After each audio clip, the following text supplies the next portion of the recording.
Hi, I'm Tom Smothers, and welcome to the original Smothers Brothers Comedy Hour. Hi, I'm Dick Smothers. Our shows were taped before a live audience at Television City in Hollywood in the late 60s, and the show you're about to see first aired on March 30th, 1969. March 30th, 1969, it first aired. I thought I said that. I just repeated because that's kind of important. That's when it first aired. Well, do you know who our guests were? Nope. Well, our guests were Joan Baez, Jackie Mason, John Hartford, and the comedy troupe called The Committee. Now, Joan Baez has often been called the conscience of her generation. She adamantly opposed the war in Vietnam and used her songs to promote the cause of nonviolence. Just a few months after she did the show, she incidentally performed at Woodstock. Jackie Mason was a very big comic in the 60s, and he appeared regularly on TV variety shows until he got in trouble over an incident on the Ed Sullivan Show. I'll tell you this, I'll tell you that, but he didn't do this, he just did that, but then he said this, He's always moving his hands around, and evidently something happened that shouldn't have happened. But we loved Jackie's act, and this was the second time performing with us on the show. Since the show aired just about 2 weeks before the dreaded tax deadline on April 15th, we decided to do some sketches about taxes. I thought we did the tax thing because Joan Baez was so adamantly against the war in Vietnam. She made a public announcement about withholding 60% of her tax dollars that went to support the war in Vietnam. Well, I love her. I think she stood up and she stood out, and she's still standing up. Well, yes, she's a woman of her convictions. So here's what the Smothers Brothers Comedy Hour looked like on March 30th, 1969. March 30th, 1969. Well, remember that date.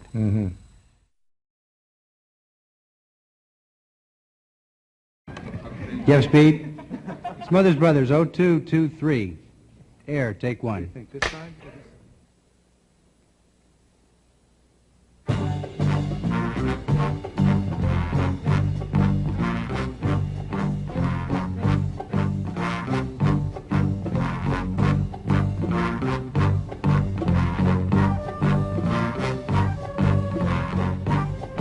Good afternoon, Mr. Phipps. This mission, should you decide to accept it, will prove to be one of the most important and dangerous missions of your career. It involves freeing one of the most important secret agents in this country's history from a solid granite prison cell 5,000 feet beneath the ocean underneath a radioactive volcano. Should you decide to undertake this mission, you know that your life will be in constant danger. Good luck. The sandwich will self-destruct in 5 seconds.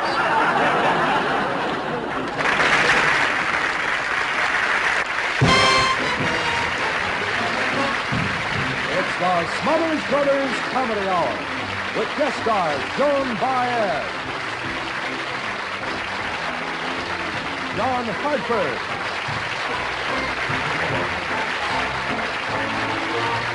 Lino Tempo and April Stevens.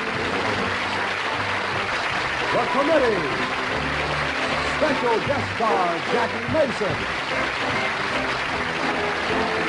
The Jimmy Joy Singers, the Ron Poindexter Dancers, and Nelson Little and his orchestra.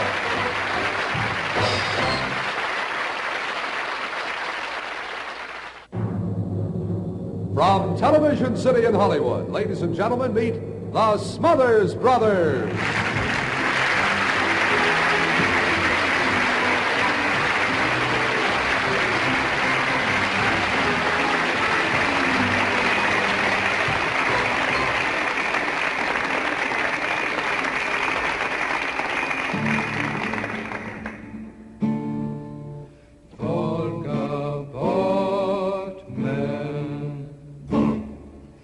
Morgabot man.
famous song is known to every schoolchild and expresses the arduous labors of the boatmen as they push their boats up the long and treacherous Volga River.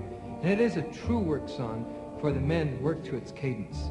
That's true. You see, originally, my brother knows this, and I'm just going to reiterate it, but originally, the boatmen, they just worked and they didn't have anything to work with. They would just make grunts and groans and as they pushed the boats up the river. But because they were very creative guys, most of these boatmen, very creative and real swingers, they just got up there and created some musical things to make their day more interesting as they had to work on the river. And they start off very primitively. Yeah, but how did the primitive work song go? This is what they created, these guys, all together, working together. They created this song. Okay, like what? La la la la la la la. See, they were a lot of fun. That's right. You wouldn't want to go camping with any one of them for any length of time because actually it did make their work easier because they worked to the song in the cadence there, and they helped them pull their boats up the river. That's right. They had these big boats, these big flat boats like this, and they'd stand on the back with these poles. This a flat boat? Yeah, some of the guys that couldn't sing too good, they'd be back here in the back here. Sometimes it'd be kind of the little guys with the high voices who would sit up in the front here, and most of the guys would sit in the back with these poles. That's work right. their Now, boats. I think it'd be interesting. Why don't you tell the people why they use poles? Well, they tried Romanians, Dickie, but see, you put a Romanian, the minute they get their head in the water, they go limp. So they had to use poles. You don't understand. They used wooden poles. They tried to use wooden Romanians, too. All right, now, Tony, the reason that the boatmen used poles is that they were not strong as they were not strong enough to row their boats up against the treacherous and long and arduous Volga River.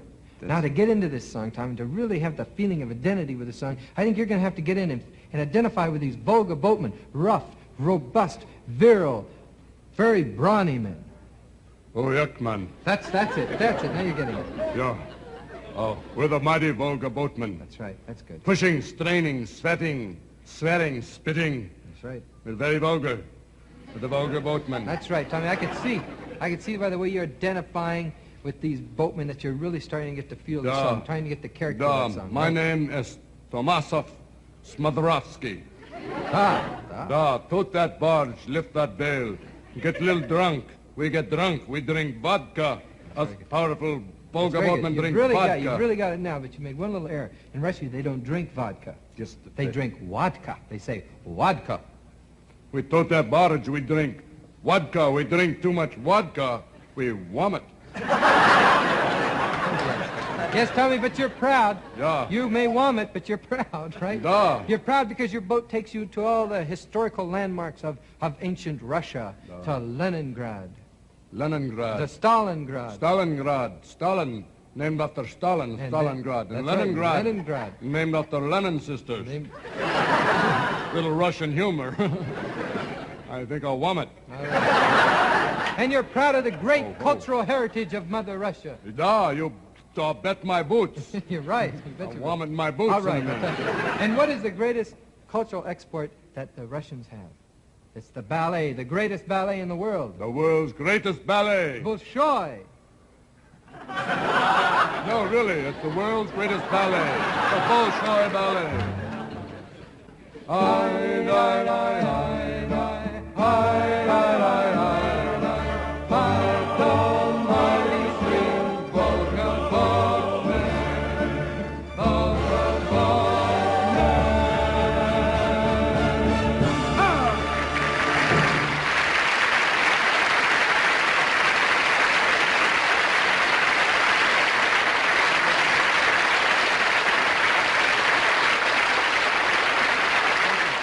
This next gentleman was on our show about 4 or 5 weeks ago, and he did gave us such a tremendous performance. Right away we asked him if he would be so kind to come back and do our show once again this season.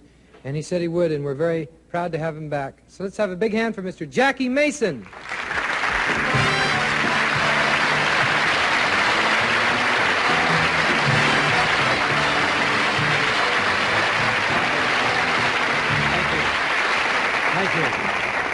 Thank you. It's not necessary. That's all, huh? You don't know what a thrill it is to see me in person. I'm on the wrong side of it. I'll tell you very truthfully, I don't care if I'm a hit or not. It's not important to me. I got enough money to last me the rest of my life. Unless I want to buy something, then I'm... That's my best joke, mister. You never saw a Jew before? He's looking at me like he's waiting for a comedian to show up. A lot of people think I'm Jewish because I talk like this. I put this on. I don't have to talk like this. I could talk like this. You see the difference, mister? Are you busy? I'll tell you the whole story. I think I finished with that guy. I never... This is interesting. Not to him. But this is the only business where it really requires so much stamina, so much talent, and so much experience to be a hit. You could go into politics, know nothing about it, and make a fortune. This is the only business in the world. If you want to run the country, you don't have to know anything. Did you know that? You don't have to have 1 minute's experience. Did you know that? Did you know anything at all that I'm talking about? I got the stiffs right in the front. Can't you sit in the back?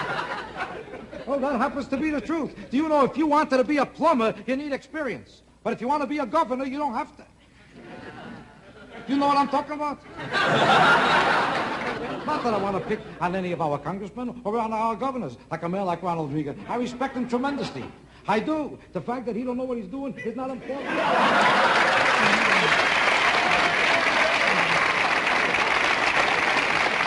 Well, the truth is, I have the highest respect for him. Anybody who could know nothing and hold a job is a fantastic person. I'm kidding you. I made a couple enemies there.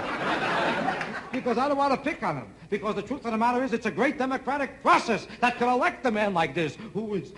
But, you understand what I'm talking about?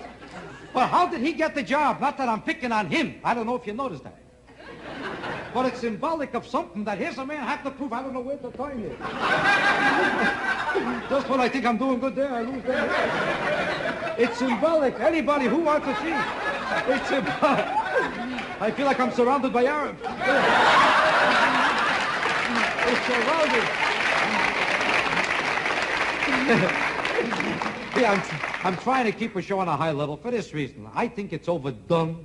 And I think it's unfortunate that the average entertainer, when he walks out on the stage, thinks he has to resort to sexual references and terminology in order to be a hit. And it's permeating our whole culture. And it's unfortunate. You can't go to a movie today and see a clean picture.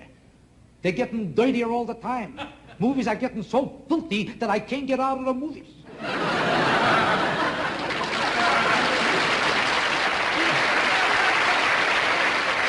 And I think it's unfortunate that they're making sex the major issue of our time. There's more important things than sex. Could you think of something? Why do they talk about music and things like that? Don't you think music is more important than sex for a man in your condition? I always thought it was. I always did. But then I started to notice that if I don't hear a concert for a year and a half, it don't bother.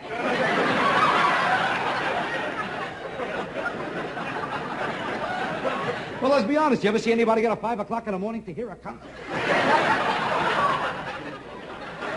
You ever see a guy call up his best friend and say, "Hello, Sam, have I got a concert?"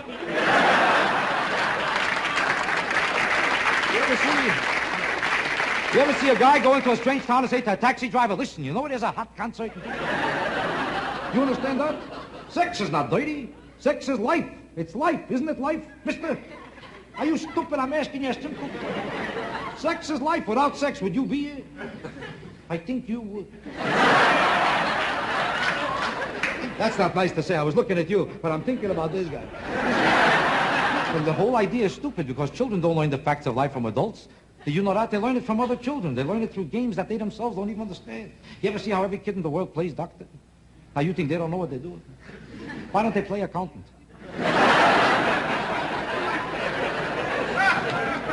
I never saw a kid play accountant. Even the kids that want to be lawyers play doctor. You want me to tell you the truth? This great overemphasis on the whole idea of sex has created more divorces in America than any other single cause. Do you know that? Because when a man looks at a woman before he marries her, he's not interested in her as a human being. Watch any man asking a girl out on a date. Why do you think he picked out this girl? Why? Mister, do you think because she's an intelligent person? Does a man ever think of a woman's intelligence before he marries her? He's not even listening when she talks. If she looks sexy enough, he doesn't know what she's saying. He doesn't care. She could tell him, I got 3 days to live. He says, good, I'm only here for the weekend. Does he care? Do you ever see a man notice a woman's intelligence at any time? A girl could graduate 300 colleges, get 100% on every subject of every study she ever made on anything. Who am I talking to? She could be the biggest genius that ever lived, but if she's got a mustache, then another woman could be an idiot. Never got more than 38 on anything, but if the 38 is over here... You understand what I'm talking about? I never saw a man that cared about a woman's intelligence. And a woman knows this. Women like to think that they're interesting a man on the basis of their mind. And they resent the man who doesn't like them for themselves, who's not interested in their mentality and their mind. They resent the fact that they want them for physical attraction, because physical things should mean nothing compared to their intelligence. If that's the case, then they really believed it. How come before every date the woman always goes to the beauty parlor? You ever see her go to the library? I never saw that. Why do they show you so much cleavage? Why don't they show you a report card? And why do they wear skirts up to here? What are they trying to show you? They're intelligent? You understand this?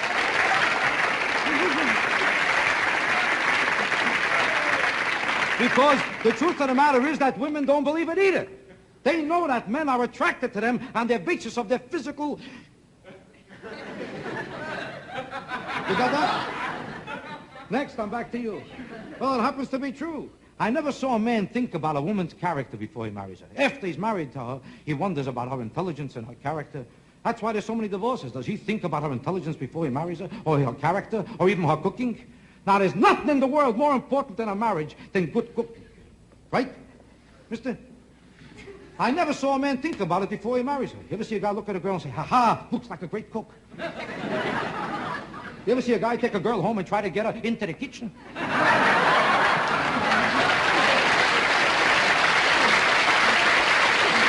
have to leave you now because I took a day off from my regular business just to be here. This is not my regular business. I'm a builder. You know what I recently built? An 11-foot pole.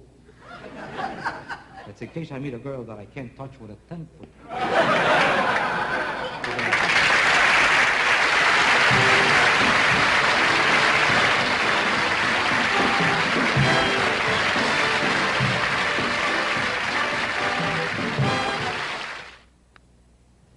Our next guest made her debut at the first Newport Folk Festival about 10 years ago. Since then, she's been on the cover of Time magazine and in Life magazine and in jail in Oakland, California.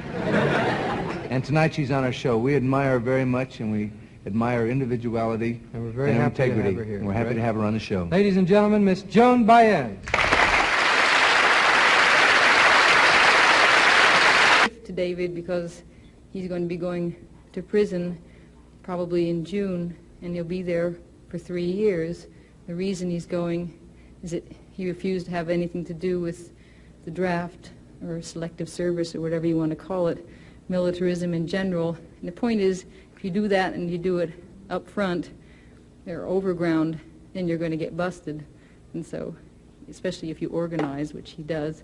So this song is called The Green, Green Grass of Home. The old hometown looks the same as I step down from the train, and there to meet me is my mama and my papa. Down the lane I look, and there comes Mary, hair of gold and lips like cherries. It's good to touch the green, green grass of home. The old house is still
cold clay walls that surround me.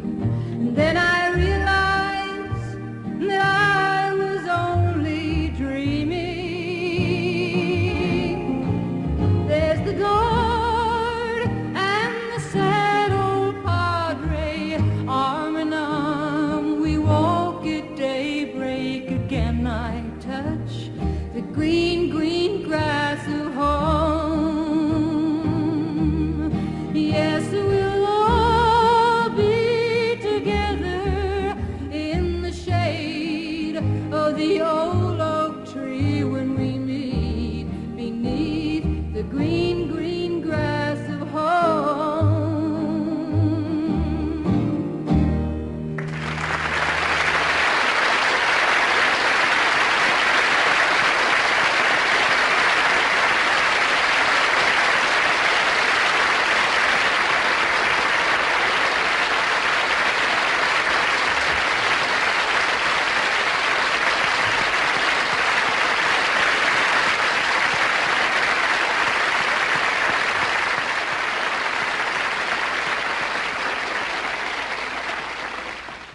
We're going to do a song from your album. This looks like it's going to be a big one.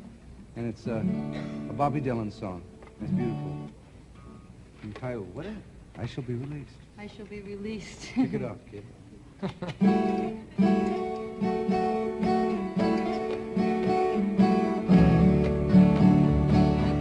They say everything can be replaced.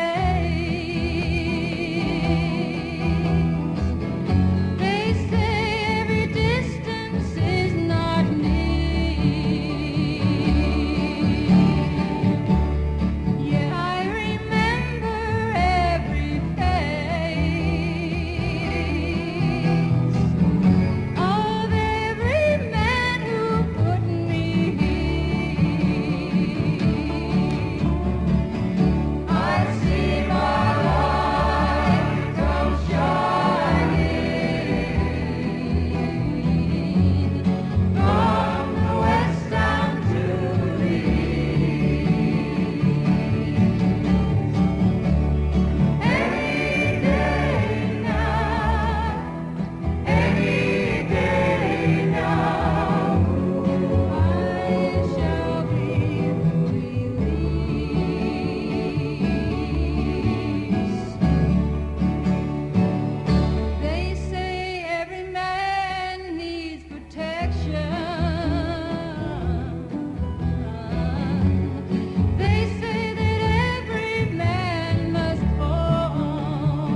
We'll be right back with Joan Baez, John Hartford, the committee, and Jackie Mason on the second half of the Smothers Comedy Brothers Hour.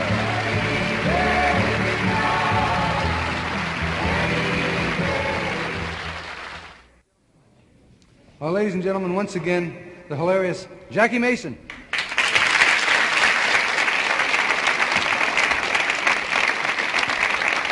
How you doing? That was really a funny hunk you did. Well, thank you, Tommy. I think it's very sweet of you to say. You know that Joan Baez did a fantastic job. Very popular today. Yeah. I remember her when she couldn't even get arrested. Couldn't get arrested. What is this? What are you writing? Oh, it's you know, the joke I liked the best that you told one time when I saw you in the club was the one about the president. How do you spell it? Key Biscayne. K-E-Y-B-I-S. Wait a second. What are you doing? Are you stealing my act? No. What are you writing my act down for? Oh, no, it's just, I'm not stealing your act. See, it's that I really followed you, and I love all your nightclub things and everything you've ever done. And what I do is in my little book here, when I hear you say something funny, I write it down. And then when I get depressed, and I get depressed a lot, and I'm down, and then, you know, I have ulcers and all that thing, I really get depressed. I open up the book, and it makes me happy. I look at the jokes and chuckle to myself. This book makes you happy? Yeah. Have you ever tried girls? Tried girls. Yes, really, that's a good one.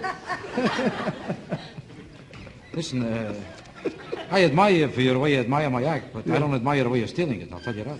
I'm not stealing. I just do it that... I know that you're stealing it, but as long as you are, I got a good idea. What? March 21st, isn't this interesting? Yeah. March 21st. I happened to open on Broadway in a new Broadway play, and it so happens that same night I was supposed to do a show in Miami Beach. Oh, yeah? I won't be able to make that show, so maybe you could do me a favor. Go down with this book and read my act to them. Read my act. Read my act. You'll be a big hit in Miami. You will. I guarantee that, because with my Jewish jokes and your Gentile appearance, we can't miss. I have to give up the joke. You still writing? Just a second. Jewish jokes. Thanks a lot. And Gentile appearance. You see, I'll tell you the truth. I'm giving this up anyway. That's why I don't care. I'm becoming a rock and roll singer. Oh, yeah? You don't believe it? No, I don't believe it either. The Beatles want me for their act. They found out that without my clothes on, I look just like John Lennon. I mean from the front. From the back, Richard Boyton. No. Go on. How come you didn't write that one down? Oh, it was... What was wrong with that one? It was funny. It just wasn't, you know, that funny. So I just thought I'd skip that one. I'll just leave that as a blank page. How do you know what's funny? Are you such an expert on comedy? You consider yourself such an expert? I found out why you're funny. Your brother's a ventriloquist. That's funny. That's funny. Hey, listen, don't try to make up. I want to know why you're not putting down that Richard Boyton joke. That was a great joke. Now write it down. Richard Boyton. Am I talking too fast for you? No. Write it down. Just wasn't a funny joke, Jackie. What right do you have to tell me what's funny? You call yourself a comedian? You're a comedian. You put on a taramke around your neck and you go, and that's funny? You call that funny? Your brother said all his life. I heard him tell you personally that you're stupid. He said that you're ignorant. He said that you don't know nothing. You got no taste. You got no brains. You got no talent. And you're telling me what's funny? Huh? The only reason you're working nights is because you couldn't get a day job. That's it. That's funny. That's why you work. That's why you work with your brother. Nobody else would talk to you. I got more comedy in my little finger than you got in your whole head. You got a right to tell me what's funny.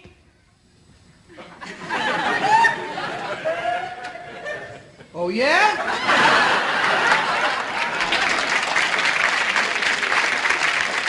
You know something? That's funny. I'll write that down. That was funny. Looks like that's the...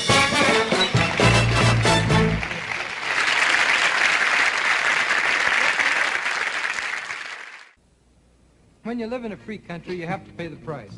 And in America, the price is called income tax. That's right. So tonight we'd like to make a comedy contribution to the wonderful world of income tax. Mainly because contributions are all deductible. You know what the budget in this country was last year? Look who I picked out to know the budget. The budget last year was $187 billion. You know what I gave them? $12. Now, do you think without my $12 they couldn't get along? I told them, first spend $187 billion. Then if you're $12 short, I'll help you out.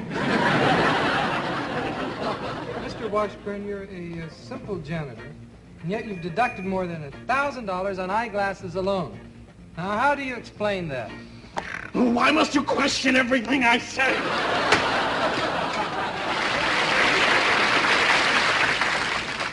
Let's see now. We get a deduction for Bobby, Karen, little Linda, and Baby, and Ted, even though he's still in school, but I still support, pay for half his support. And if the new baby's born this year, we can use him as another deduction. If I can get just one more dependent, I won't have to pay taxes at all this year. Well, honey, why don't we get married?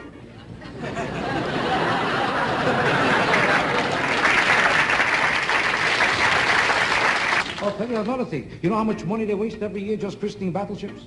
Every time they christen a battleship, a bottle of champagne for no reason, $12 shot. First of all, they got no right to christen a battleship. If I was the president, I'd never allow it. What do you mean you christen a battleship? You bar mitzvah a battleship. And no champagne either, a glass of tea, good enough. I would use one tea bag for 4 glasses. How'd I make a living? Working for the Internal Revenue Service is going to drive me crazy. Tax time comes every year, and they come in here with claims and deductions that you wouldn't believe. And on top of that, my own kid this morning tells me he's not going to pay his taxes on account of the war. See, and on the way to work, I pass another kid who's burning his draft card. And when I get here, I got to come in the back door because the front door is plugged up with people who are sitting down in the halls protesting income taxes and war. I'm a nervous wreck. I can't see anybody else today, okay? Oh, well, look, there's really just one very sweet person who's been waiting all morning to see you. I know you feel bad, but maybe just this one person? All right, send her in. Okay. Maybe take my mind off. Thank you. Hello, I'm Joan Baez.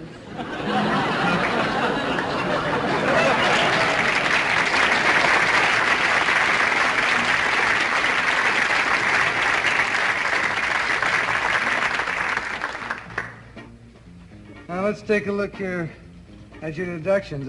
This looks good. This one's okay. And that one's legitimate. Got great news for you. First time in 50 years, you're going to get a refund on your taxes, Mr. Plimpton.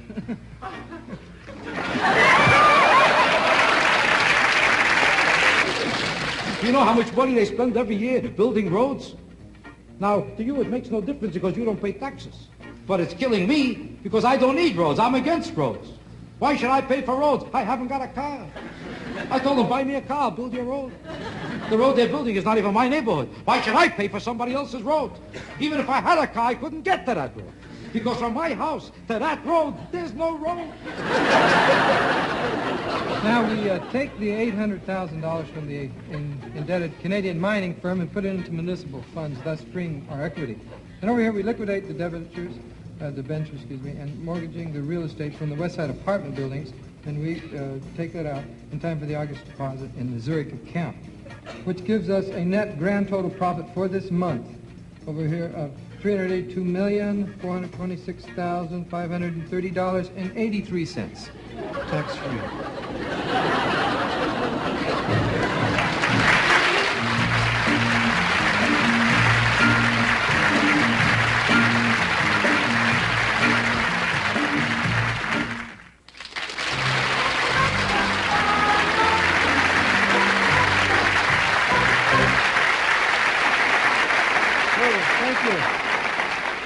Thank you. We'd like to thank our guests, Jackie Mason, Joan Baez, John Hartford, April and Nino, and the committee. Let's give them a big hand. Good job.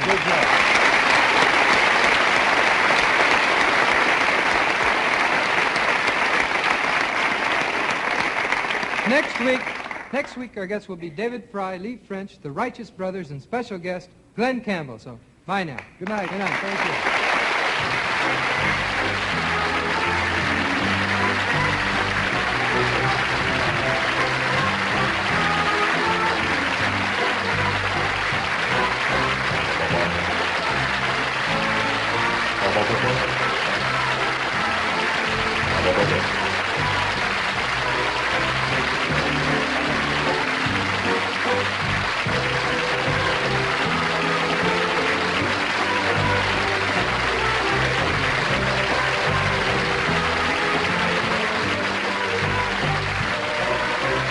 Also appearing on tonight's show was Carl Gottlieb. This is Roger Garrett.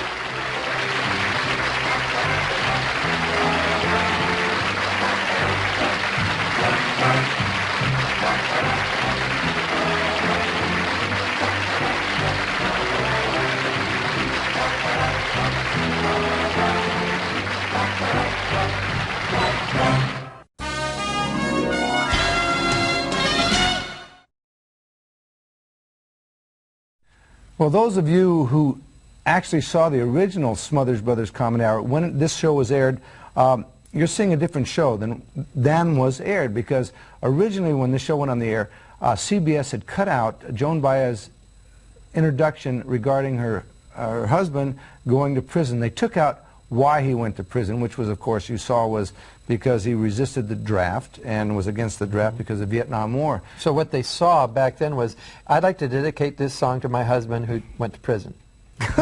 David is my husband. David's a sort of a California hillbilly. And so the songs on the record are all country and western, and it's a kind of a gift to David because he's going to be going to prison. So this song is called The Green, Green Grass of Home. You know, I may be wrong, but what I think I remember is them saying, do what you have to do. I've always remembered that way, and I know that we can remember things backwards, but my feeling has always been that they were willing to take a risk. I mean, even if it meant they'd censor it afterwards, they knew I had to say what I had to say or I didn't want to be on. And I don't remember getting pressure from them.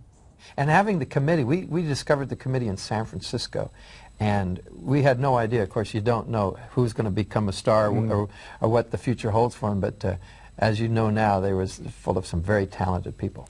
It was a theater company in San Francisco in the 60s that was an improvisational, satirical, political bunch of people. It was a nightclub slash theater, and we wrote and performed our own sketches. 6 nights a week, 11 shows. Yeah, 2 shows regularly, 3 on Saturdays. Having Jackie Mason on the show was always fun because he had so much energy. I'll tell you this, and I'll tell you that. And when I was reviewing a show, I turned off the sound and I just watched him. And he's just funny watching him. You know he's a comedian. He just works that crowd. I think he had some of the best social commentary of the time back then. He and Mort Saul. And Mort Saul, who I really like a lot too, but Jackie had the comics wit, the timing. They're both wits. And a little bit of meanness. How good could they be if it takes 2 comedians to do one show? You notice when I work alone. I don't hire partners. Once a guy needs a partner, I know he's got no talent. Anyway, we hope this comedy hour brought back some pleasant memories for you, and if you weren't around back then, maybe we showed you a little bit of what TV and the world were like back in 1969. So we'll see you again real soon with another Smothers Brothers Comedy Hour.